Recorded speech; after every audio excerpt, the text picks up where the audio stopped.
everybody. Welcome to the Beard Owl Podcast. It's the podcast where we talk about two of the greatest things in the world, beer and Weird Al. And oh boy, if we were all sitting in one room right now, this room would be so full of people.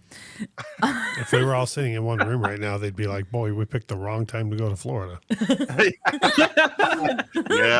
Yeah.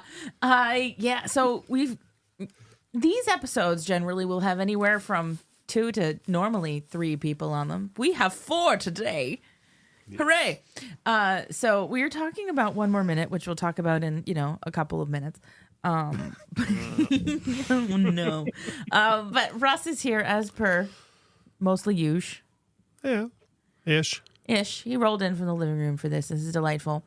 And we have... What? I think that you underplay my contributions here. First of all, yes, I walk all the way from the living room, which many people don't understand is more than just 10 steps. It's a while. It's a ways. And also, I have to stop off at my office to get my chair and roll it in here as well. So it's not just as easy as getting up from the couch and coming in here. Yeah, that's true. He's also got to put a shirt on. See, I was definitely hung up on rolled in here, and because the visual was fantastic. Wherever he was in the house, he literally just rolled. We have tile, and everywhere in our house is tiled except for the bedrooms. So like her office, my office, and the actual bedroom, or else I would roll in here. But if I try and roll in here from my office, I'll hit the carpet and then go over, and that'll be not good for anybody. Nobody would want Can't that. have that. No. So clearly, people listening, you're hearing voices other than mine and Russ's, which means that there are other people on the show at this moment, and it's repeat customers. I like having repeat customers on this show. Casey and Aaron from the Itch Rocks Podcast Radio Extravaganza Palooza. Indeed. Trademark. Boilerplate. The name boilerplate. rolls right off the tongue. It's great for branding. How are you guys? We're good. We're good. It's good to see y'all. It's been a minute. I think the last one Casey did without me, and so I'm kind of making a turn, and he's got me beaten on the tally now. Yep. It's my 4th and Aaron's 3rd. Yep. Oh, interesting. Yes. Well, I will tell you, I threw a thing out, a while ago when I was getting things lined up for this Dare to Be Stupid deep dive. And when y'all signed up for One More Minute, I was so excited because your show, your whole thing is way heavier than this song. And so I was like, wow, okay, this is You gonna be a haven't fun heard the Itch Doo-Wop podcast yet?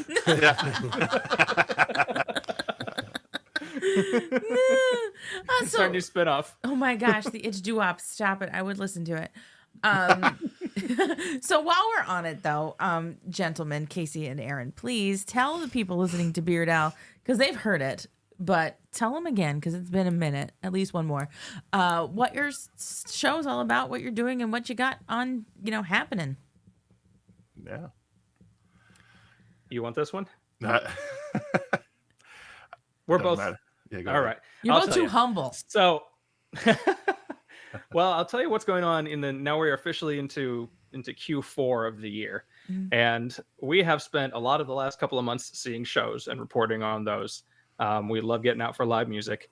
We have a series of interviews about to come out that is kind of what we like to think is our bread and butter, but you kind of go up and down depending on what you can get at any given time. And then for the last month or so of the year, you will have it's award season, basically. That's when we start doing our top 20 countdown. We do the Itch Awards, as it were, where we make up our own prizes and whatnot for our favorite rock releases of the year. So it's usually a combination of those things. It's albums, it's concerts, and it's interviews as often as we can find ones that we really like. And man, oh man, we today, as of this recording, just did one of our probably biggest interviews to date. Did you do it today? We did it today. Yeah, just hours ago. And now you're talking to us? Yes. Yep.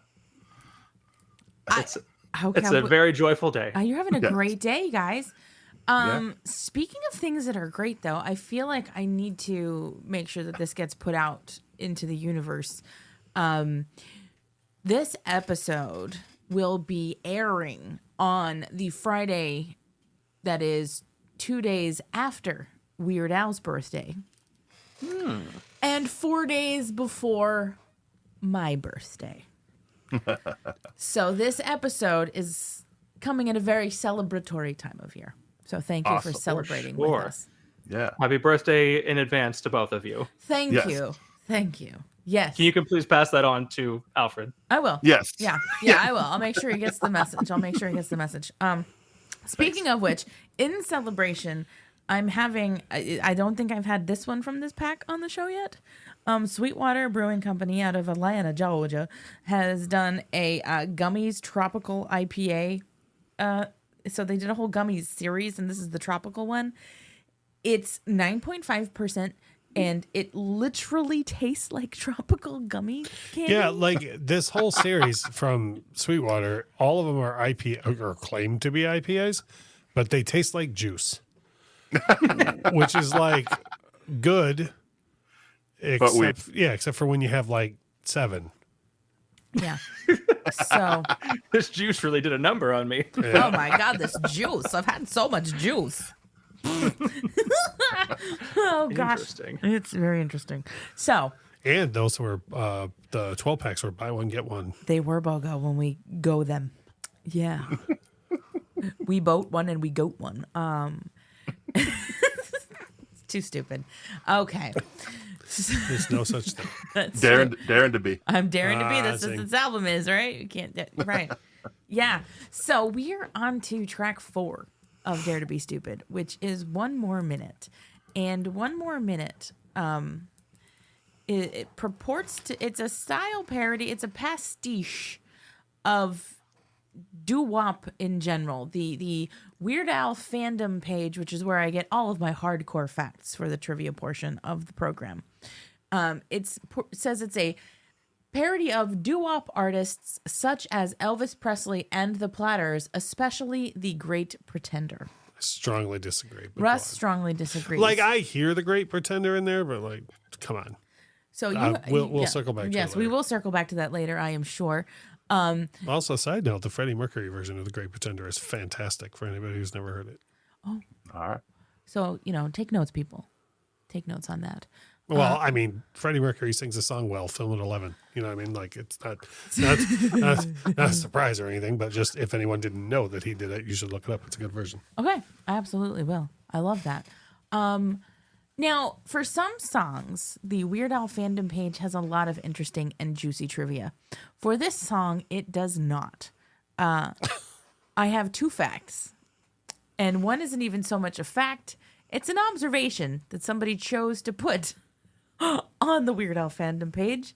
It says, this song is the exact opposite of the song You Don't Love Me Anymore. So I'm looking at that, and I totally disagree. You know what this is the exact opposite of? In my opinion, Since You've Been Gone, which ironically is a quartet duet type song. But and I'll get into this later, but I like Since You've Been Gone is a person who actually is happy that the person is gone, and One More Minute is a person who is trying to convince themselves that they're happy that the other person is gone. Yes.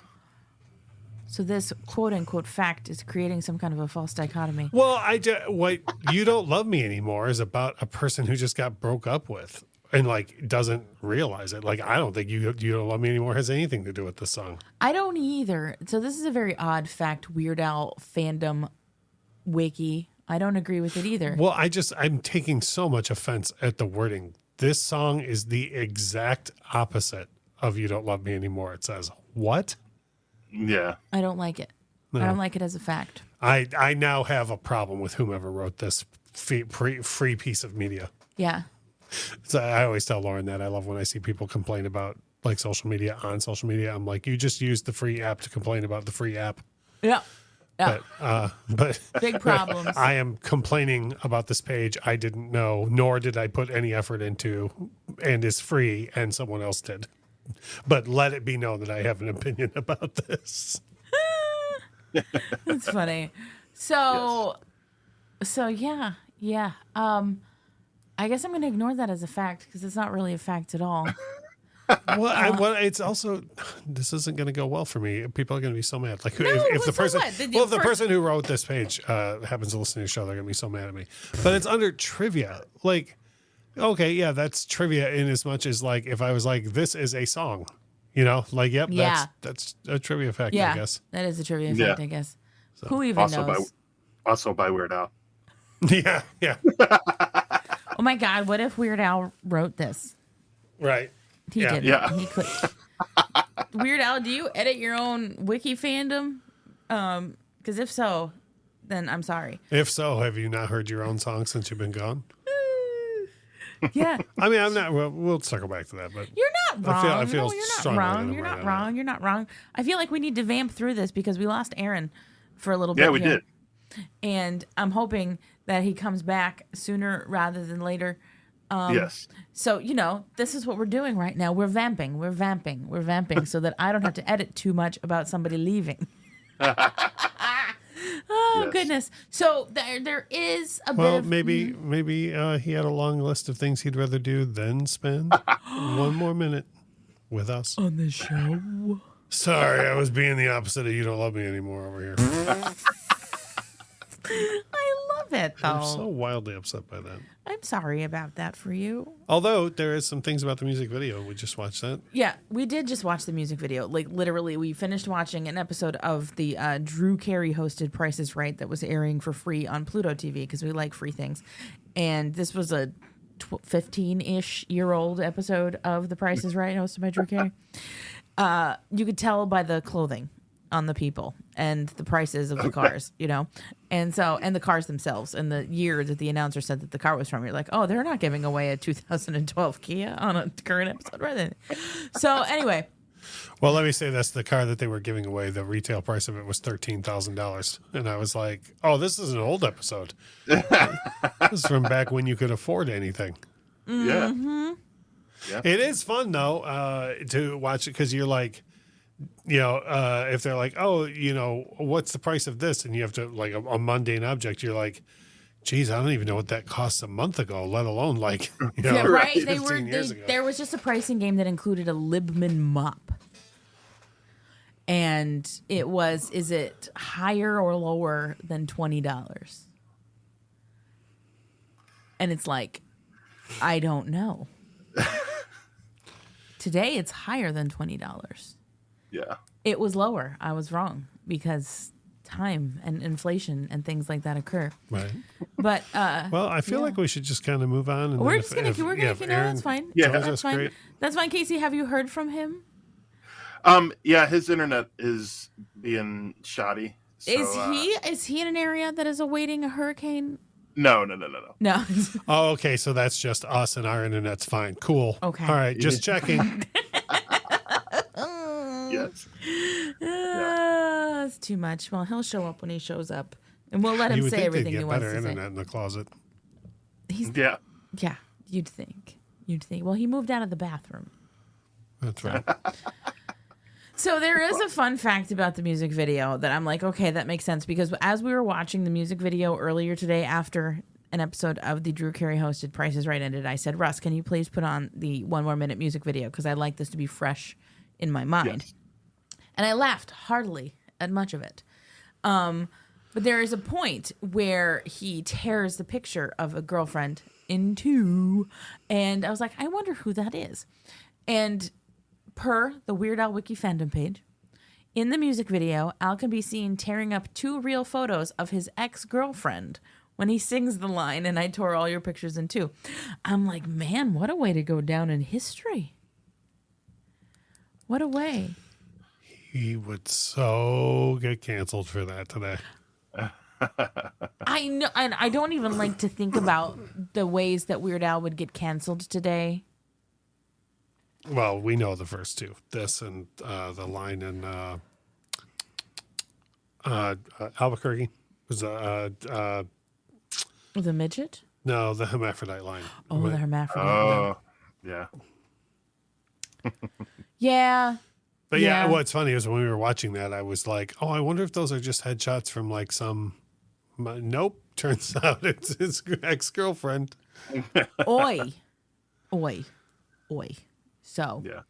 so, Casey, while we're waiting for Aaron's internet to stop being a butt, I believe that's the Such language. Yeah, that's the technical term. that's the technical term. His Yeah, internet like is if you being a open the butt. Xfinity app when your internet's down, it's like, sorry, we're Butt. being a butt. Yeah. Apologies for this outage during our being a butt. I know. So sorry for being a butt. But while we're waiting for that, I do have a question for you. Now, I had mentioned kind of at the beginning of this that I was tickled and surprised when you guys chose this song. And I'm wondering, was this more of a you thing or more of an Aaron thing, or? It's both. This is one of our collective favorite Weird Al tracks. That's so wild and interesting, and it just goes to show that people are so multifaceted. Yes. Well, I forget if it was, what song was it? It was a Bobby Darin song. This is like 2 years ago now. You and I went to karaoke, and the most goth person I've ever seen in my entire life came in, and this is as judgy as it gets, but when they turned in their song and they got up there to sing, I thought for sure it was going to be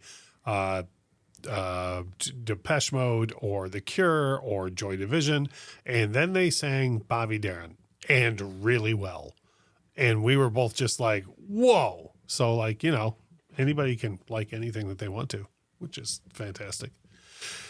I love that. Yeah, when this well, not when it came out, because it came out, what, 1984? I was going to say, yeah, because 1985. I'm the only person who's actually old enough here to have bought this record when it came out. Yeah. Right. This was the very first Weird Al album I bought when it was new, though. Like, the two before this were, like, out already. And this is the first one that I was like, Weird Al has a new album out. I mean, like, you guys would know what I'm talking about, and kind of, you know, having not been born yet. But, like, that's what happened. I did that with other Weird Al albums, just not this one on account of not, you know. On account of the whole not being old. Yeah. Got Well, it. I mean, I'm old enough. Yeah, but I was in choir as a kid all throughout school, so I liked doo-wop songs and whatnot. So it's kind of why I gravitate towards this track. That's And, so fun. I would love it if they were like, hey, do you have suggestions? You're like, I got one. Yeah, right, For the class to do. You know, I would have paid money. I was in marching band in high school, which should come as no surprise to anybody. I've mentioned it several times on the show over the course of the years of the show. But, like, everything that I did in marching band, like, sucked. Like, and not that it was bad. It wasn't necessarily bad music, but it was just like, I'm like, no, none of us were excited about it. I thought you meant you were bad at it. Oh No, I was very good. like, no, man, we were awesome except for me. No, by and large, we sucked except for me and like 3 other people. But you are talking about the material. The material itself, yeah, it was just like stuff that you didn't know the name of, or if like you did, it was like B-level stuff from. Well, I always think of, and I know this is far more recent, but the movie Easy A, where at the end she's like, so I gathered everybody together and I got the high school band to play the sexiest song they know, which was Knock on Wood. You know? yeah, Like, it took until my senior year for us to, we did a whole funk program my senior year of high school, and funk by marching band standards was like, Right. we did Jungle Boogie, Right. you know. Yeah. But that was fun on clarinet because I got to go diddly doo, you know. We did play that funky music, white boy. But anyway, what I'm getting at is I wish that students could like go up to their, you know, teachers and stuff, like either choir or marching band, and be like, let's do this cool thing. And it's starting to happen now. I just saw a video on YouTube of the Temple University marching band do an entire Chapel Rowan program, and I'm like, there, you're getting it now. Like, this is some cool stuff. And we have been vamping Aaron. Aaron is on mute, but he's back. I see his face. I see a face. I see an Afghan. Yes. I can't hear you though. Well, Let's see. I was muted. there you go. There you go. Ha ha! Look at this. Sorry about that. Don't worry. We have You're right. discussed ad nauseum about how your internet was being a butt. Yes. Oh, that's the nicest way you could put it. I put it in much worse ways whenever you couldn't hear me. So, Oh boy. Well, we will keep it to a butt on this show. With Yes. that, though, we can now jump into the most funnest part about the show part of the show that is not a butt, the part of the show that is. I feel like. Do you remember being in like middle school when that was the most insulting thing you could call a person? Like, you're a butt. Like, Yeah. it's still pretty insulting now to think about it. it really kind of is. It's like, oh man, am I a butt? Yeah, it causes you to reflect a little bit. Like, how buttish have I been? You know? Yes. Okay, but we get to the part of the program where we get to talk about the stuff that we like about the song, and we're talking about One More Minute and what we like about the song. And so since you two were the ones who said, this is the song that I'd like to talk about, I figure one of you can go first with a positive attribute of the song One More Minute. Go ahead, Aaron. Did you explain how quick, fast, and in a hurry we had to be on the selection of that song? Not I really. did- Like, I think. I did, but only from my perspective. Okay. Yeah, it was like that. I think you probably messaged me first, and we were like, they're doing Dare to Be Stupid. It's like something to the effect of, we get in now, we can get one more minute. We're like, yes, instantly. Please do that before it's taken. It's the jam. that So delights me. we were very on top of that. And I love that. I love that. Like like we were saying, this just is to me how you never know what to expect from people. Because I would not have pegged you two for like really wanting to like hop on top of this track the way that you did, and I absolutely love that you have. I've been Dare to Be tickled since y'all Stupid. signed up. Dare to Be Stupid was my weirdly. I think I said this in a previous episode. It was my first Weird Al album that I had, and yet it was on CD when it came out in the 80s. And then later on in life, I ended up getting cassette tapes of Alapalooza and some stuff which came out in the 90s. So something was working in a really bizarre way. But it was my introduction formally in terms of actually owning a Weird Al album was Dare to Be Stupid. So I had If to be they ever on do his somewhere entire in this whole process. discography in a box set on 8-track, will you be the first in line? Only if it's like his most recent album Right. on an 8-track. Yeah, That's yeah, the yeah. only way that this process works. Mandatory fun. Oh my God. Cheap I Trick want did mandatory that. fun on 8-track. Cheap Trick did that like within the past 5 years or so. Cheap Trick released their latest album, not only on 8-track, but on 8-track. And I was like, dude, I would totally buy an 8-track player just to listen to that album. You know what's really funny is that Cheap Trick actually has an album called The Latest, but it wasn't the latest. Right. Latest. Oh, that's a stunt right there. I love it. I'm sorry. That was diverting from the course here of actually bringing up things about this particular song. I got to start with something, and I have no idea what y'all said. We didn't whenever I really was not say. here. We didn't. Good. And We I think vamped. it's all pretty fresh. First thing that stands out to me about this song is that it's born out of an actual breakup. And you got to think about all the things that Weird Al has covered in his whole discography. Sure, the concept here is exaggerated for humor, but how many of the songs in his entire canon are well and truly him working out his own feelings? Yeah. Wow. I have never really like sat and thought about it. You figure what? This and Trigger Happy.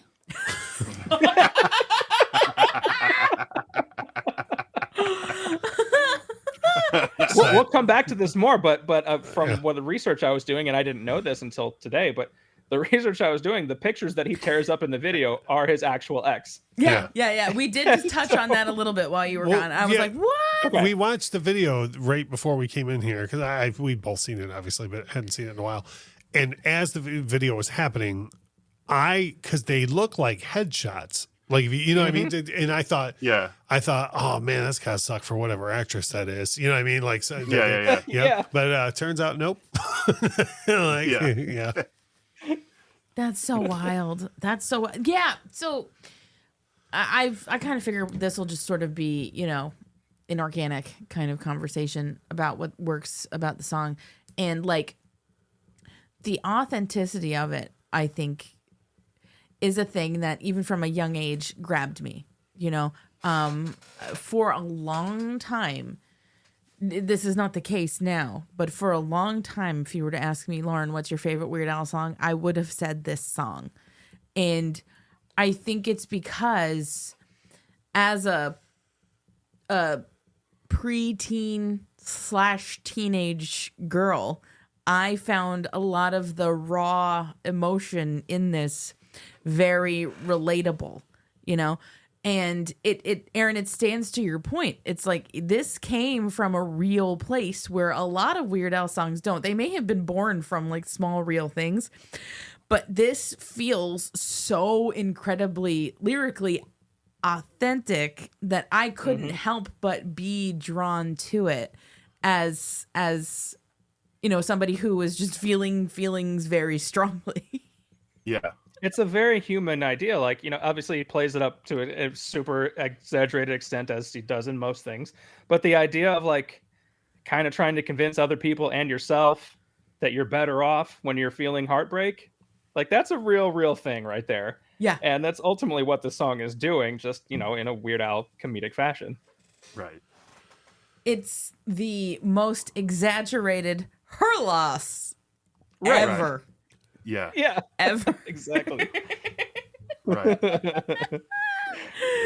Oh, God. One thing that I wanted to bring up, and I'm not sure if I'm the only one that feels this way, even though I know that it's from his perspective and it's singular.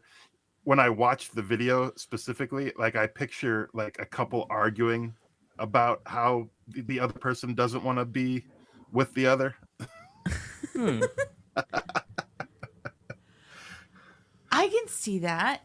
You know, and here's the thing that I love about it is like all of it is so up for interpretation, you know? Yeah.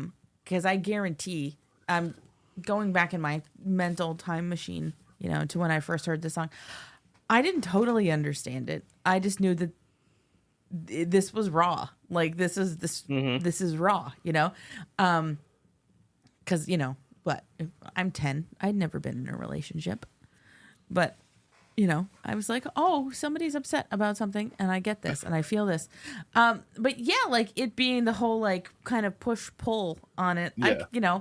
I think that speaks to the job that Weird Al does with making it sound at least like it took place in the time where the genre sort of does, right? Because there was a lot of push-pull in music happening at that time, you know? And so I can see how you hear that.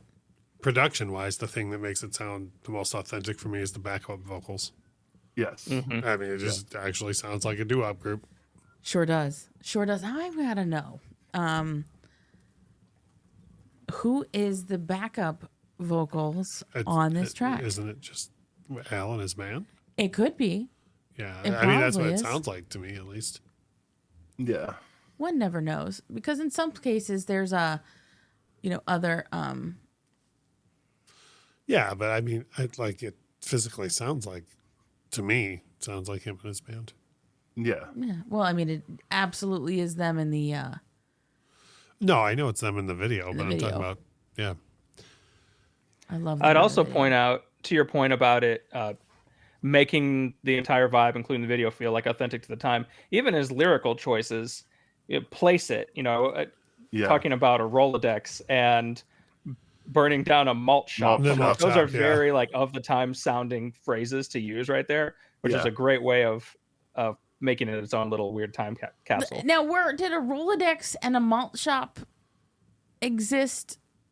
Malt shop for sure. Correct? No, like concurrently. Rolodex was invented in the 50s. I looked this up because I was curious as I was thinking about that. Yeah. It remained popular throughout the 80s. So it's also a timestamp of when this album was recorded. Okay. Yeah. Kind of, yeah. That's amazing. Which is when I think of it is more like 80s, like when I was a very small child. I think about people having their little, the index of cards and stuff. So Yeah. that's amazing. Nonetheless, also, to your point of the very raw, real emotions, anybody who would feel heartbreak to the level that they had to harm a malt shop That's Well, that's intensity. So that was one of the things I was going to bring up that just cracks me up. So it definitely works for me on this track is it through every one of the verses, he goes from 0 to 60 in like 1 second. Yes. You know, Yeah.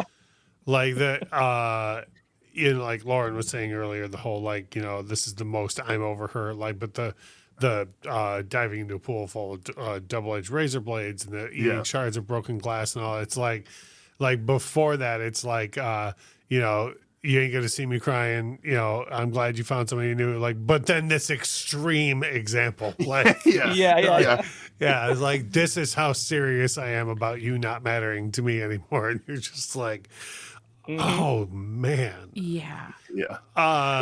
May I throw out another thing? You can do it, whatever. So I don't know if this is embarrassing or endearing. So we'll see.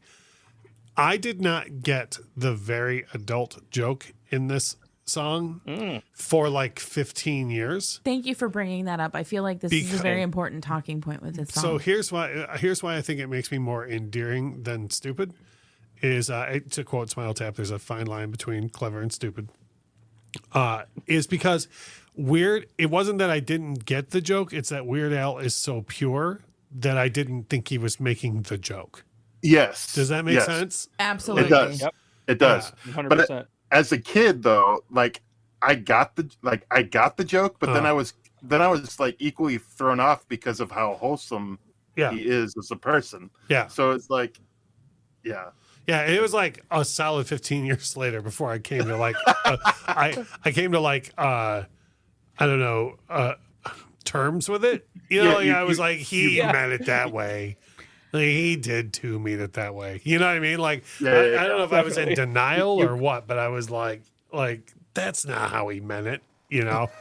But yes, he absolutely did mean it that way in my opinion. It's crazy, and I would love to. I haven't. I really should have dug into this more before we started talking, because like now I need to know. I feel like because the joke is so clearly there, like he had to have done it on purpose. But I also get what everybody's saying. Like, did he though? Like, did he though? There's like a million different ways to make that point without using that exact example if he was going to try. But even on the video, the mic stand goes flaccid. Yeah. I was going to bring that up. I could be what seals it. And yes, I think, so let's, for the sake of argument and discussion, say that he meant it as the joke that it is, because he probably did, right? It's one of those things that it's going to fly right past a lot of parents. Yeah. It's one of those things that's also going to fly right past a lot of kids, as it clearly did. It's going to land on who he wants it to land it on. And I feel like, Aaron, again, to your point about how this song is so firmly rooted in reality, that he was just that mad. So, you know what? I'm going to push the envelope as far as Weird Al has ever and will ever push the envelope in this way. Like, he's said a lot of weird, gruesome things, but he doesn't make sex jokes. Yeah, I was thinking about that. This is his third album, and I was wondering if this was like his first like truly naughty innuendo that he slid into a joke. I can't think of any others. Yeah, I'd have to do some in-depth research that I'm not going to do to see either way, but it seems like it's got to be one of the first, if not the first. Yeah. Russ, can you think of any? Mm-mm. No? So, this has got to be it. Yeah. Which says a lot about it. Yeah. And as an active member of several Weird Al spaces on the internet, somebody new gets this joke every day. But I feel like people are in denial about it. Like, I don't think people are not getting it. I think they're just like, that's not what he meant. And you get the, oh my God, I just heard this, or I just got this, or did he really mean that? Like, this is one of the big questions. And like, if I had enough time with Weird Al, I would ask him this question. but also I don't want this to be the one question that I ask him. So was that a joke about penis? Was that a penis joke? Did you do that? Did you do it? Did you do it? Like, oh man, be like, don't waste your time. How you doing? Let's talk about self-service pumps. I bet that'll Please do that next time you see them. Well, I bet that'll get his GD attention after last time when he openly ignored me in a room full of people and then threw himself at my wife. Well, what do you want? What do you want, man? What do you want? Alfred. I don't even know. I don't know. So, like, I again, so one of the things that I want to make sure that I talk about with this song, and I feel like this comfortably follows where we were at with the self-service pumps, is I just need to like throw a general blanket comment on the lyrics of this. I absolutely love all of the really over the top, I'd rather do this than spend any more time with you kind of thing. Because they're all so incredibly visceral. Yes. Like, I had a specific question. We'll discuss multiple lines, but out of all the crazy lines, which is your favorite line in the song? So, favorite is tough, but the one that absolutely I see in my mind's eye more than any other, and I think, okay, let's paint the picture. Let's paint the picture. Yeah. So, as a preteen / teenager, this is one of the albums that I'd throw on in the boombox over the summer whilst in my pool. And this song would come on, and then the line, "a swimming pool filled with double-edged razor blades," would happen. And I would be in the pool. And I'd be like, man, that's a lot of razor blades. And so, like, I'd be in the water and be like, that would be terrible. That would be terrible. So, like, that's not necessarily my favorite line, but that is absolutely the one that I have the I don't know why that's the most visual one for me. Like, I can physically see a pool full of double, which is no. It's either that or yes, I'd rather jump naked on a huge pile of thumbtacks. Like yeah, but that's just because you're a McFoley fan. Yeah. Yeah.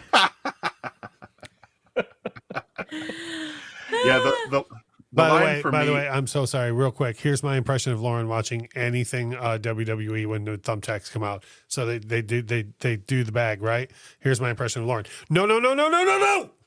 Yeah. That's me too. Yeah. Mostly because I'm tired of seeing the bag of thumbtacks, but that might be a different conversation. Right. Yeah, really weird. I was just writing about future wrestling matches, That's hardcore moments. Oh my God.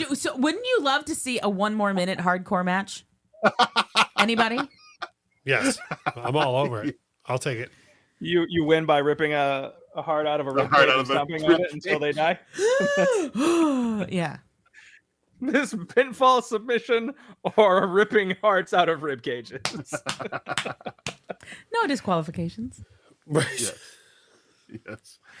The line that paints the weirdest visual to me is the I'd rather clean all the bathrooms in Grand Central Station with my tongue. Yeah. Okay. This is going to sound like I completely missed the mark of that, but when I was a kid and I first heard that line, also I'd never even been outside of Detroit yet, so I probably didn't understand the gravity of the bathrooms in Grand Central Station. But like, you always think of Grand Central Station as a big place. I kid you not, the first thing that flew into my mind is, that would take so long. Yeah. Yeah. It's fair. Well, and then, you grow up and you're like, that's the length of time is not the point of that joke. No, that's very funny. I want to point out while we're on this topic, I looked at the genius.com lyrics for this track, and I had 2 favorite annotations that people had left on it. And one was for this line, explaining what's going on. It says, Grand Central Station is a commuter rail terminal, shopping, and dining destination in Midtown Manhattan that receives many millions of visitors per year. The cleanliness of the restrooms at any given moment cannot be guaranteed. I think we can guarantee the status of the restrooms for the purpose of this song. Oh my God. Yeah, that's a hoot. You know what? this is making me want to talk about something that I literally talked about on the last episode, but as of our recording of this, that episode hasn't dropped yet, so you all haven't heard this.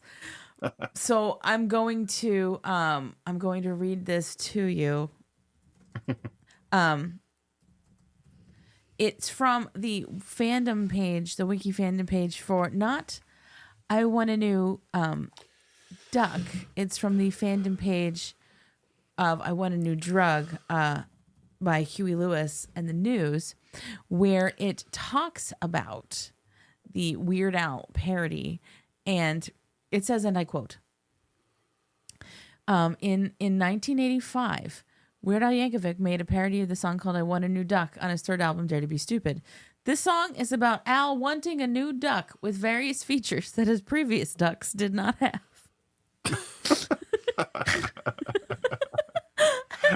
Just like, internet, why? It's with various features that his previous ducks did not have.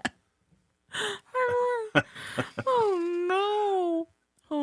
I could have a whole sub conversation about the various duck features that are and are not present in any given one. So, I talked about this on the last episode too. It's about and it's akin to the not getting the self-service pumps joke. I didn't get the show me how to get down, baby, get it joke, and I Want a New Duck until embarrassingly recently. So I got no problem with people not getting jokes in Weird Al songs until later on. I feel like that adds to the enduring appreciability. I made up a word. I was going to say. Can I ask if when you say embarrassingly recently, like since you started this show? Yes. No, right Yes. before. No, right before. It was 2019. It was as I was getting ready for the Strings Attached tour.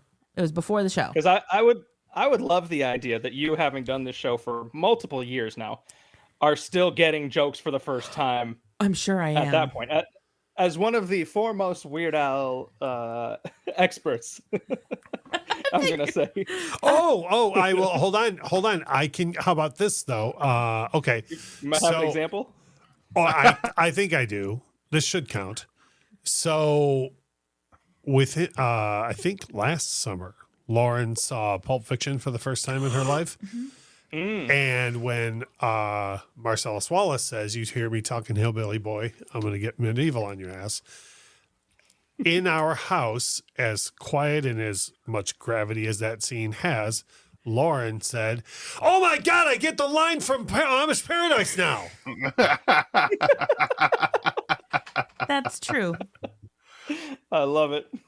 So, Nice. yeah, I'm So sure to be clear, with everything that has just occurred in that scene of that film, Lauren's immediate thought was, "Oh, yeah, the Weird Al song." When you're that immersed, Yeah. it's just going to happen. Yep. I feel it. So, yeah, there's definitely still things that I am still getting. And it's probably because, I don't know all the pop culture that Weird Al does, I don't think anyone does. No, Anyone who knows. he's a self-proclaimed pop culture Cuisinart. Yes. It's true. Yeah. You said that like Kurt Loder always said, King of Pop about Michael Jackson. You're like, self-proclaimed. Self-proclaimed pop culture Cuisinart, Weird Al Yankovic. Anybody else have anything that they absolutely need to talk about working in the song One More Minute? I do have a couple more. Don't Casey spill them. Are you Dump tapped them. out already? Yeah, my Covered three it? that I wrote down have already been taken. So what do you got? All right. Yes, Aaron's all fancy. My internet's working now. I'm going to share more. Ooh. I have to make up for lost time. Mr. Fancy Pants over here. First of all, one that it's kind of simple, but I love the verbal and musical synchronization of again and again and again and again and again, and the way that they worked that into the percussion, the rhythmic nature of that part of the song. I just think that is a magnificent piece of music, for one. Second, this is a thing that I enjoy when Weird Al does. Most of his songs are quite absurd, and often they get there very quickly.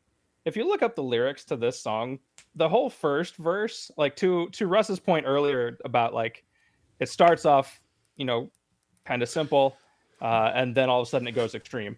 The whole first verse is that as well. It could be any doo-wop breakup song like that. That first couple like stanza or two. And so like if you were truly hearing this for the first time, you get that extra minute of being taken off guard before you get hit with how crazy this thing is about to be. You get at least one more minute. Yeah. Yes. It doesn't start off, bonkers right out the gate. It sounds like, oh, that's sad. His love found somebody else. And then he's like, oh, okay. Now I see what's happening. So I appreciate that there is that smidge of a slow burn to like deceive you before it gets into the insanity. Yeah. It's so great. Like, so this song, like I said, it was kind of my favorite Weird Al song for quite some time. And I think a lot of it is that, right? It was so relatable. It had that slow burn to it. And this was the first song that Al did his, I'm going to go out into the crowd and kind of like do my thing with the ladies kind of song, right? And so the first handful of times I saw Weird Al, this is the song that happened with. It wasn't until Wanna Be Your Lover took over for it. So I had in my teenage girl bedroom a little jewelry box that I would keep my little mementos in. And one of the things that happened, one of the times that Weird Al went down the aisles and sang One More Minute, was there were like streamer confetti, what kind of shot out into the crowd. And I got one and I rolled it up. And I put it in my pocket. And that stayed in my jewelry box. If I were to go back to my parents' house, it's probably still there. Nice. It's like your version of an Elvis scarf. It is. Yeah. This is my Weird Al streamer. We're gonna need to confirm at some point if it really is still there. I should. Yeah, I know exactly what jewelry box it would be into. I mean, I could be like, Mom, go to my old room, look in the seashell box, tell me if it's there. Yeah. Amongst my rubber bands. Right. Nice. Oh, that's terrible. Had a collection of rubber bands for that ball you were always going to start, but never did. I did start a rubber band ball. I had quite a rubber band ball. I got about to be the size of a small grapefruit. It was pretty. I was pretty impressed with myself, and then I got bored with it. So, thank you. Are we ready to kick it over to some ads, and on the flip side, talk about stuff we think maybe doesn't work with one more minute? Yeah. We are. Yeah. Yeah. So we're going to kick it over to some ads. And you know what? Russ, the last time you were here, we were like, yeah, you're not going to hear any political ads on account of the fact that I turned off my political ad settings. The last episode I was on, Garrett has informed me that he heard a local political candidate ad on this very program. And so I'm deeply concerned now that people are hearing political ads on this show. So if you do, I don't know anything about it. Anyway, we'll catch you on the flip side. Whoop. Greetings, fellow nerds. It's Garrett, your host of The Nodak Nerd, part of OddPods Media, the podcast where we explore the vast realms of geekdom. From the latest superhero flicks to retro video games and everything in between, we've got you covered. Join me for insightful reviews, hilarious discussions, and maybe even a few heated debates. Find The Nodak Nerd wherever you listen to podcasts. Let's get nerdy.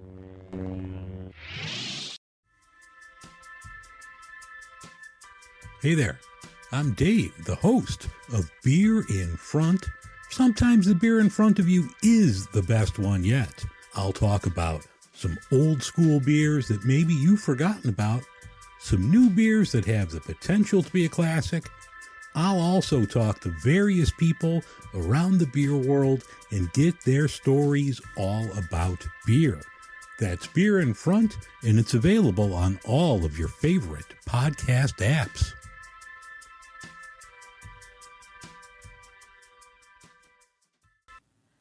And we're back! Man of the can, get back in that can. Okay, Rogers. Oh my God, you guys. So we're back. I hope you heard ads that you were happy about. If you didn't, it's not my fault, I promise. Anyway, stop talking about things we're not happy about. Stuff we think maybe doesn't necessarily work about the song One More Minute. Because as we have begun to establish, I'm still not fully on board with it, but we've begun to establish the fact that Weird Al is in fact a fallible human who doesn't do everything perfect all the time. And so we can talk about things that don't necessarily work with some of the tracks on this album. And we're approaching the end of side 1, and then things are about to get dark in this series. Oh. So this I'm just kind of foreshadowing that for people, because side 1 of Dare to Be Stupid is very strong. Side 2 is not. Yeah. Side 1 of Dare to Be Stupid is absolutely wonderful, and side 2 is definitely an album. Yes. Yeah. So I'll tell you one thing that bums me out about this is that, and it's not just an Elvis thing. It's from a production side of things, and it could. I kind of go back and forth at this era or at this stage in Weird Al's career, but I feel like he was good enough at it at this time to where it should have happened. The main vocal on this in no way, shape, or form sounds like a 50s vocal. Like, it should be buried in reverb, and it's just not. That's why I said the background vocals to me, if you listen to old Elvis stuff, from when the Jordanaires was his backup, in whatever, 56, 57, that's what the backup singers sound like on this track. But the main vocal, on the other hand, I don't know what Sam Phillips was doing at Sun Records with his reverb dial, but I believe it must have went up to at least 15. For, Elvis, Cash, Jerry Lee Lewis, any of those guys, and Weird Al's vocal is so clean on this, and it shouldn't be. It should absolutely have a ton of reverb. And I know that's nitpicking, but again, though, the first record, the production issues are very, very, very, very, very understandable. And then he took a quantum leap forward with the production on 3D. And then there's things on here Yoda that sound, in every way exactly the way that the Kinks recorded that song. It's, you know what I mean? So I don't know. It just, to me, they're absolutely the production. It's weird to me that they missed something like that on the vocal. Fair point. Yeah. No, I get that. I think a lot of your problems with 80s Weird Al lies squarely on the shoulders of Rick Derringer. Oh, I can write a book about how terrible his solo for Eat It is. So this is definitely that. I get that. I can appreciate that viewpoint now. Okay. Growing up, not really having all of the touchstones to what is he, doing a pastiche of, Right. it didn't bother me for a very long time. And I just grew to love the song just kind of for what it was. But now I'm pointing that out, and I was like, that could have been better. What bothers me about Weird Al's vocal on this is I don't like it when he tries to sing low. Something about it doesn't sound right to me. Yeah. Fair. I don't know if it could work any other way for this particular track. No. But I get it in general. Yeah. Yeah. So, that he recorded this early in the morning because... Well, he has gone on record as saying, if you know Truck Driving Song from Running with Scissors, he said he recorded that first thing in the morning in the studio because that's before his voice wakes up, and so he could sing lower. There's no vocal manipulation on that track, just like this. He's I went with you. That just doesn't sound right. It works for the song, but not for Weird Al for me. That's fair. So, but yeah, that's that's the only thing I had and again, that's nitpicking, but that's kind of what this segment is for. Yeah, this is the nitpicky segment. Yeah. Any nitpicks? All right, good. Yeah, as I say, the only thing I really have, I do have something to kind of touch back on what Russ was saying about the critique of the album as a whole. But the only nitpick I have is the video. And the scene where they discuss the toilets in Grand Central Station. The toilets are swirling around his head. And those toilets are pristine. Yes. And I'm not saying that they should get gross with it, but I feel like it does mildly undermine your points to have some toilets that look like they may have already been cleaned via tongue already. Prior to, the video. That's a problem. What direction are the toilets spinning around his head? Do we remember? Oh my, I didn't even think about that. I think it's counterclockwise if I remember right. So that's the way we flush here? Yeah. I don't know. I'm just being silly now. I don't know. I don't know if it's going the correct way. I'm not sure. I remember watching it to just like an hour ago or whatever, and I was like, I should. My brain can't even. But yeah, there's toilets. I was laughing too hard at all the microphone gags in it, because he rips it off and then he gets handed a new one, then it goes flaccid, which is a word that applies to only one thing. It went flaccid, and then he got handed back a new one, and he dropped it, and then he got handed back a new one, and I was just like, I was laughing at every single microphone gag, so I forgot to make a mental note about what direction the toilets were spinning. Right. If you watch the video, the Australian version, the toilets are going the other way. That's a fact that a lot of people don't know. Wow. Yeah. The only other thing that doesn't work, and it's not in the actual song, but in the video, is when he says that he's slamming his fingers in the door. He doesn't really slam his fingers in the door. It's his wrist.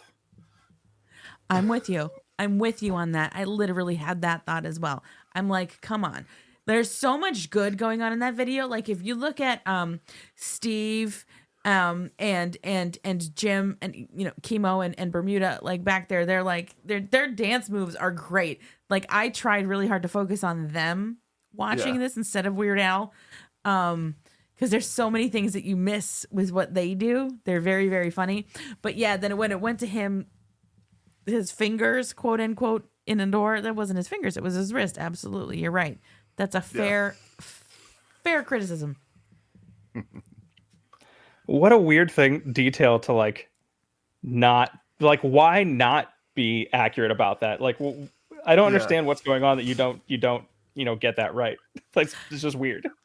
Well, he's not the good kind of weird, as he usually is. But. Rick Derringer was probably in charge of that scene. Well, no, well, the music video was directed by Jay Levy. Yeah, who directs many Weird Al things. Yeah, I was more interested in insulting Rick Derringer. I know. Well, that's your shtick. It worked. Here. That's his shtick. Rick Derringer said the only thing he's ever done for me, write and record Real American, Hulk Hogan's theme. And he could have spent. So it's like a broken clock kind of situation. Oh yeah. Rick Derringer is only right every time Hogan comes out to the ring. Oh boy. I just Speaking hate of people that who solo don't for Eat It. I hate that solo for Eat It. But go on. Well, speaking of people not getting things right, I do have a thing that doesn't work, but it's not really about the song itself. It's during my research, I came across a critic who had some words about this album. Who do I need to go beat up? They were ridiculous words, and I can't account for it. So I'm going to share. I'm putting this guy on blast. Do it. Wait, was this just so I'm aware? Was this a review of when it came out, or someone more recently reviewed it and said this? I could only find it listed as being a review from 2011, but the way he speaks makes it seem like it had to have been from when it came out, because I don't know how you could. Well, hear what I'm saying. Yeah. A second. So, this critic named Eugene Chadbourne, who dared, supposedly in 2011, maybe I'm wrong on that part, but either way, to utter the words, "Only someone who's missing important brain cells," which suggest this artist's original songs are any good. So first of all, this artist, Mr. Chadbourne, you will put some respect on Alfred Yankovic's literal name. Second of all, this guy later says that Yoda would not inspire repeat plays. So, Weird Al has played Yoda live over 1,400 times. It is his most played song. And so for Mr. Chadbourne, whether you wrote this in the 80s or the 2010s, I'm not sure, but I feel like DX might have a couple of words for him. Wow. Solid. Like, how do you miss the mark that hard? Yeah. On Weird Al. Like that. it's weird to me when I like comedy I mean, art in general is, is its own thing, and everybody has their own taste and stuff, but like comedy on top of that, like I don't understand. Like I've heard people try and critique Weird Al before, like try and seriously critique him, and I'm always puzzled by it. Like, who is that one years ago, not years ago, within the last 5 years or so, this one person did a review of a Weird Al concert and went on about how terrible songs like One More Minute are, and it's like, how do you, like, who took your joy? You know what I mean? Right. Like, Yeah, what are you looking for here? Yeah. Right. yeah. Like, I do, like, what comedy music is your Citizen Kane if this is that bad? Do you know what I'm saying? Like, what is this guy, like, what big King Tut fan are you? Like, you know what I mean? Like, what song is just so hilarious that makes this such a crime to exist? So this Eugene Chadbourne. Oh boy, Lauren's done some research here. He's apparently the in-house reviewer for allmusic.com who has reviewed all of Weird Al's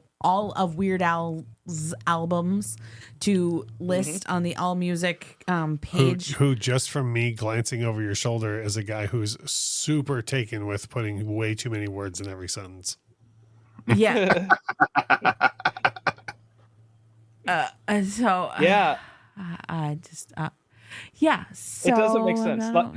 I don't like them. To Russ's earlier point, though, and to what you guys are saying about how, maybe the second half of the album's a little rough. I'm not saying this is a perfect album, but when you say the original songs aren't good and you don't at least make a caveat for this one, come on.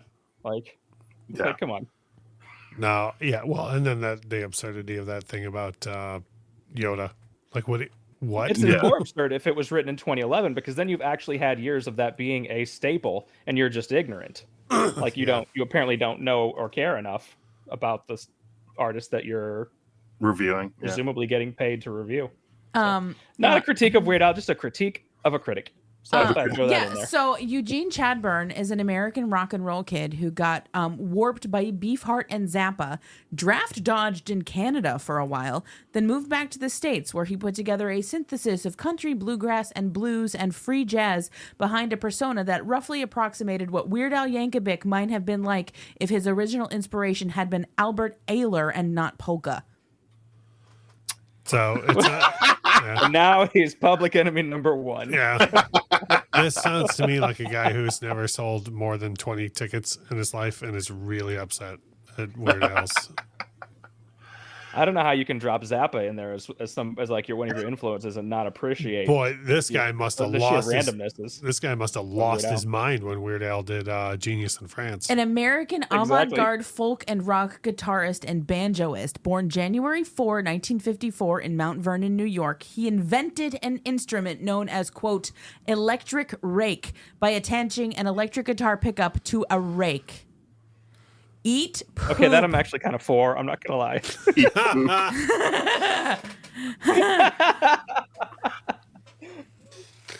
Well, anyways, I would see the electric. I'm sorry, I've derailed. I have derailed. Let's move on from. We are moving on. We are moving on from. And his name is Eugene. His name is Eugene. Yes. From Trapped in a Drive-Thru. The nerd in the drive-thru. That'd be very. That'd be very personal. funny. Yep. It was personal, just like this song.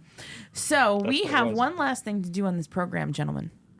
We all have to rate this song on a scale of 1 to 27, the famed Weird Al scale of rating things. I rated I Want a New Duck at 20 out of 27. And so I'm going to go ahead and give this a 20 as well. Do I need to contextualize this? Sure. Why not? Mostly because I'm trying. Yeah, of course you're going to contextualize it. What are you going to do? Do terrible reporting like you're some kind of Eugene? Yeah, like I'm a Eugene. That's it.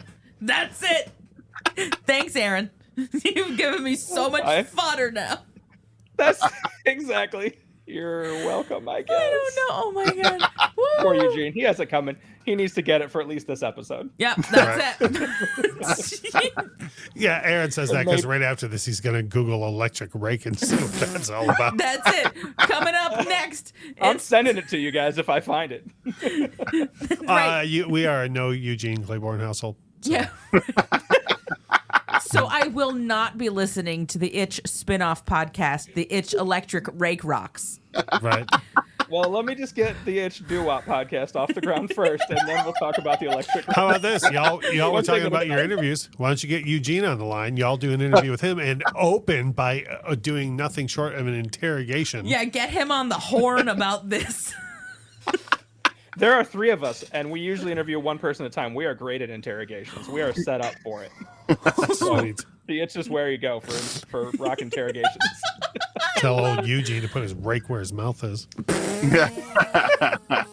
And drag him, because that's what you do with a rake. Yeah. You get it? Yeah. Oh.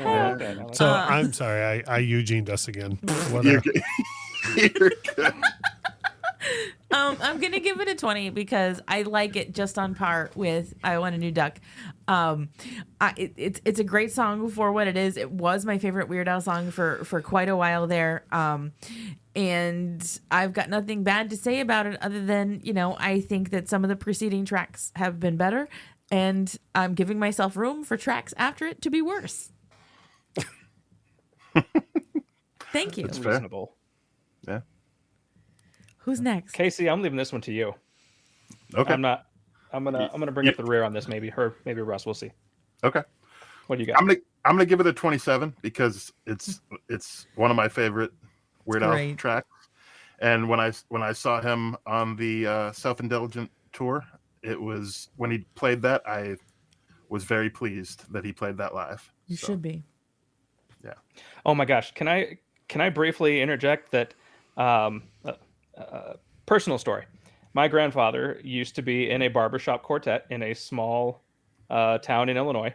Actually, not just a quartet, but like a full-on like barbershop like choir. There was a whole bunch of quartets, Voltron together kind of thing. And well past his retirement, a few years back, we went and saw the group that he used to be a part of perform. Obviously all a cappella and mostly quartet performances. When they randomly, and without my understanding that this was going to happen, busted out one more minute in their set, a group of mostly old men, mind you. That's awesome. My uncle and I gave them a standing ovation in the middle of the song. And that is such a pleasant memory. I just wanted to throw that out there before we go any further. Yeah. I got to hear an actual a cappella group do, Weird Al's a cappella song. And that's great. That's awesome. That's so beautiful. That's so beautiful. So Casey, you have Rating to give wise, a number now. Are you going to do a number now? Yeah. Casey already did. You have more, Casey? 27, yeah. No. That's it. No, I'm sorry. It's perfection. He's like, I don't have anything else to say about this. No notes. Yeah. Yep. Yeah, the old saying the kids are saying 27, no notes. No notes, yeah. I'm going to go with about, I'm going to go about 24 on this because it still is, and top level. I can't say I have a Weird Al favorite anymore, but I think we're in a tier situation and it's top tier. And the only reason I don't go higher than that is because I think it is always healthy to allow someone room to be challenged to get better. And I don't want to give Al an excuse, to slack. So you can't get a whole 27, but I'll get pretty close. Give you a little bit of room if you want to try to push yourself to up your game even higher. Love it. That's fair. Mm-hmm. Russ? So, okay, this is a weird track for me because I listened to it a ton when I was a kid and loved the song and all that. And I just proved to myself when we were watching the video, I know all the lyrics like the back of my hand without like really even having heard it in a while. But I never think of this song ever until it's on now. But when I was a kid, of course, I'd put it on all the time or whatever. But so I'm in a weird place with it because there's nothing at all I dislike about the song, but I never ever think about putting it on. And then when it's on, I'm always like, this is great. Like I remember why I love this so much. Yes. Right. So I don't know. And then I'm trying to think of it in context with the record where like, I know for a fact there's a lot on this album that I don't love. So I don't know. I didn't even think too much about my actual number. I'd probably do a 20 for it. Like, it's so weird. Like, I'm trying to think of another example. There's so many examples like I don't know. I can't even think of one off the top of my head, but there's a lot of songs by a lot of artists that I love that I just don't think of at all. And then when they're on, I'm like, oh, what a great song, but I don't ever put on. That's like kind of how this is. Like, I never think, and it could be a victim of it being on a record that I don't want to like, 'cause I also got so many other albums that I'd rather just listen to straight through. Yeah. You know what I mean? This is not a front to backer. This definitely is one of those tracks that comes up more on a greatest hits situation than the album, because the album is not. Here I am doing a deep dive into Dare to Be Stupid, and I'm like, yeah, I don't listen to this album all the time. Well, you're going to find out later when we get to side 2. But just for all y'all to, because I've decided to start doing math now because there's 4 people. Between the 4 of us, this averaged out to a 22.75 out of 27. So that's pretty darn good. That's on the scale. That's got to equal out to we liked it more than Eugene. Yeah, I would say so. Like, we liked it more than Eugene did because, let's see, 22.75. It's an 84.25 out of 100. So it's nearly 85% thumbs up. Yeah. It's like a solid B. Yeah. It's a solid B. Yeah. Solid B. So, I'll take that. I'll take that. I'm down. I love it. So, gentlemen, I think this has been a delightful conversation about One More Minute. I love it. I've had a wonderful time. Casey and Aaron, again, here at the end. I know you were talking about like kind of the bread and butter of the Itch Rocks, but seeing as you know that this episode is dropping on today, October 25th, 2024. What do you all have happening with your show? You know what? Give me just a second and I will look that information up. Hey, you know what? Schedule. You know what? You're giving me a minute to do this. Wait a minute. I'll go check. There it is. Yeah.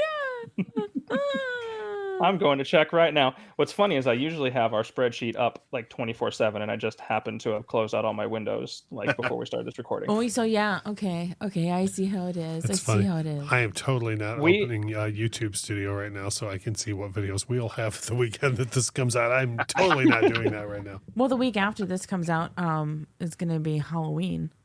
Well, no, you're but we have fun stuff coming up around that time. What time this episode's coming out on the 25th? Today is October 25th. Right. Oh, that's man. I totally should know today's date. My bad. It's October 25th. Let's just say, here's what I can give you. We're in the series of interviews right now. Well, it's not a series in that they're connected, but in that we've managed to do a few of them back to back, rather than hopping off onto other topics as we sometimes do. And the ones scheduled to come out about now, you'll have to listen in real time and find out if this turns out to be accurate or not. But we've got members of some very established long-term bands like Atreyu and Skillet. And then we've got an interview coming out with a band that is kind of on the rise that we're big fans of called Boston Manor. If we're real lucky, this is coming out right before Halloween, we may have an interview guest that would be perfect for a Halloween episode, but it hasn't happened yet, and so I don't want to overpromise. Yeah, don't. But do follow us everywhere at Itch Rocks, and you will find out if that happens or not. I love it. I am like continually impressed with what you guys are out there doing. I am so glad that we became podcast friends so kind of early in our you had your radio show before, but like our podcasts are, I'm just so glad we became podcast friends when we did, because I've loved watching and listening and like seeing what's happened with you guys. And I'm just so glad you're part of our little podcast world, like I'm saying this out there, and this is absolutely on my on the show now. It's like, I'm really glad we're podcast friends. Like, I'm glad we're friends. I love you guys, Agreed. and I'm so excited that you're here. So thank you for being here, and I'm really excited for everything that's happening on your program. You'd have to be some kind of Eugene. Likewise. Yeah, we're always happy to be here with you guys. I know we've said it before. Russ historically has done a better job of speaking about the itch than we do. So like if we ever need to actually like make a commercial or something about how awesome we are, I'm gonna call him. Yeah. Do it. Can you do the like the hype sticker quote for you guys? Yeah. Yeah. So yeah, we appreciate you guys, joy and happiness and the things that you share out there, and the being part of that handful of shows that kind of started in the same general vicinity of time and sort of been supporting each other and cheering each other along ever since. So cool. So cool. Speaking of general positivity, Russ. Would you first, is that my new nickname? General Positivity. Yeah, General Positivity, Russ. I salute you. Would you like me to speak very knowingly and knowledgeable on the videos that we have right on the channel right now? Sure, that are coming up right now after today, October 25th. Well, let me tell you what, though. If you're listening to this on October 25th, then you probably heard about our super viral video that came out yesterday that I don't want to overstate this, but I think is at 1.5 million views right now. That's wishful thinking. We have a series called What's So Great About, where we literally just go, hey, what's so great about this one thing or artist or album? And if you talk to many hard rock fans, everybody will go, oh, you know what album is super underrated is the self-titled album by Motley Crue. So yesterday we had a video come out where I talk about what I think is so great about that album and why people always say, oh, it's so underrated, and give my reasons for why I think that it grew on everybody later. So that just came out yesterday. Because we're going into the tail end of spooky season, we have a reaction video coming out tomorrow on Saturday for the really awesome Dokken cut Dream Warriors from A Nightmare on Elm Street Part 3. And I think a lot of people will enjoy that. And then continuing on with the spooky type vibe on Sunday, when our vinyl review videos come out, we have a review of the Black Sabbath album, Best of LP, We Sold Our Souls for Rock and Roll. And then circling back around to next Thursday and wrapping up our spooky season type stuff, Lauren did a video called 5 Disney Songs Perfect for Your Halloween Playlist. So, and spoiler alert on that one, of all 5, I had seen... Let me add up real quick. Hold on here. Carry the 9. One of the Disney movies. And it was The Lion King was the one I had seen. So yeah, be prepared for that one. Oh, zing. It is no easy task to come up with the number of like lists and ideas that you guys have. Yeah. Since you started doing this YouTube thing, holy cow. Like I couldn't. I'd be burnt out after about 3 months. I'd be like, I got nothing else. I don't know what else I'm supposed to talk about. So I feel that sometimes, but then seriously, like full real, something you'll hear something, either come up on a, shuffle playlist or on the radio or whatever. You're like, oh, and then it sparks you to go like, talk about something. And we feed off of each other with that too. For example, there's, Lauren has a video coming up about 5 underrated 80s pop songs. That was her inspiration. Was she had heard a song that I don't even think you had heard ever. Not really. Yeah. Maybe. And she was like, wow, how did I miss out on this song? So it inspired her to be like, what are some other 80s songs that people are missing out on? And then me being cheap, I was like, oh, well, I'm going to do that same thing for the 90s. So like it was just perfect, easy to turn around and go. Yeah. So we draw inspiration off each other with that type of thing. We're smarter, not harder. Yeah. Yep. And the other thing too, and y'all know this, but like, I don't know, for me, it's much easier to come up with things to be positive about than things to be negative. Oh, yeah. Like, you know what I mean? Like to me, it's like if we were to do the, 5 overrated songs from the 80s. Like when you do that, you're just done then. Whereas when we do like the What's So Great About series alone, like I have this one that's coming out or that came out yesterday. Is like on this one specific Motley Crue album, right? Well, they have like a bunch of other albums. They have a bunch of other tours. They have a ton of singles.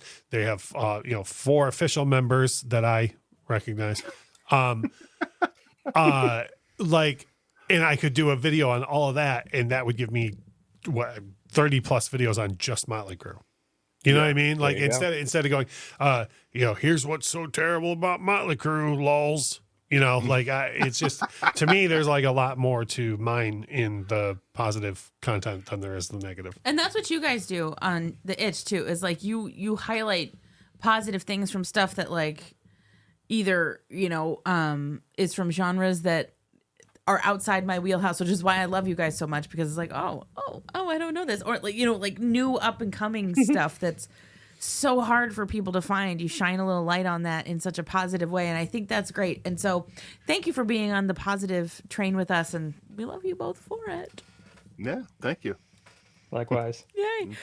Okay, I think we've talked enough here. This has turned into a mushy love fest, which is fine because we're smack dab between Weird Al's birthday and my birthday, so we might as well just keep the love going. Sure. So that's right. We're going to be done here, and I just want to let everybody know that the next episode of the show, we're going to be talking about Yoda, which is the last track on side 1 of Dare to Be Stupid. And joining me, at least me, probably us, because it's going to be early in the evening again. Yeah. We have Midnight Smoke, Stevie from the BFYTW podcast, who's also part of the OddPods Media Network. Yeah. He's down to talk about some Yoda. So this is going to be Smoke's first time on this show, but not our first time podcasting with Smoke by a long shot. We've always gone on their show, so it'll be fun to have him over here. So nice. Yeah, he's a good guy. He's edited several very important episodes of the Beard Owl podcast when I don't have the time or the ability to do it to give it justice. So I'm happy to have him on. So look forward to that coming up in 2 weeks. That'll be exciting. Meantime, everybody, I hope you enjoyed celebrating Weird Al's birthday. Please enjoy my birthday on Tuesday. Have a very happy and safe Halloween. And everybody have a great time, but Eugene. Yes. Thanks, Aaron, for giving me a punching bag with a name. We're talking about how positive we are, and then now we're just harassing this guy. I'm sorry. It's great. It was positive harassing. His name is Eugene. Anyway, have a great weekend, everybody. Bye. Bye. Bye. Bye.